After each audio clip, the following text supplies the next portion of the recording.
In this video, we're going to show you how to find your GP surgery's eConsult form if you're using a Android phone.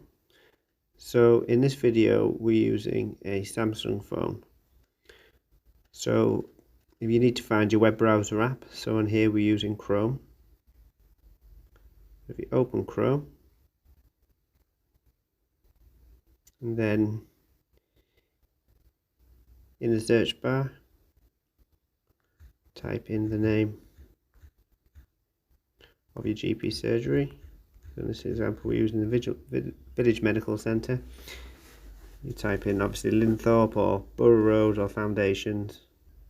It's important that you choose your GP surgery, as you need to fill the form in with them, as they have your medical records when determining what treatment that you may need. So like I said, in this example, we're using the Village Medical Centre. So if you go through here,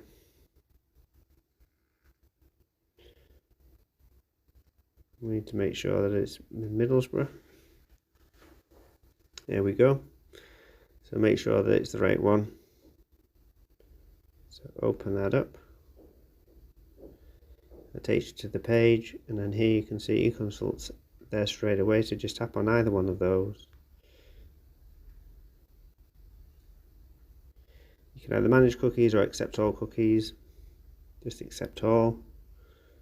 Then once you've got that loaded up, so it's easy to find next time, what we can do with using Chrome, if you tap on the arrow up here, and then what we want to do is want to add it to the home screen.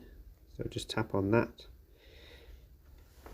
There again, it comes up with eConsult, so we'll keep that name the same because that's nice and easy. Tap add. So you can tap add, or you can touch and hold the icon to add it to the home screen. So you can just tap it by adding it. And there it tells you the shortcut's been added. And if you tap your home button, it goes, and that's where it's located. So next time that you want to use it, you can just tap on it, just like you would do with an app, and it will open it up.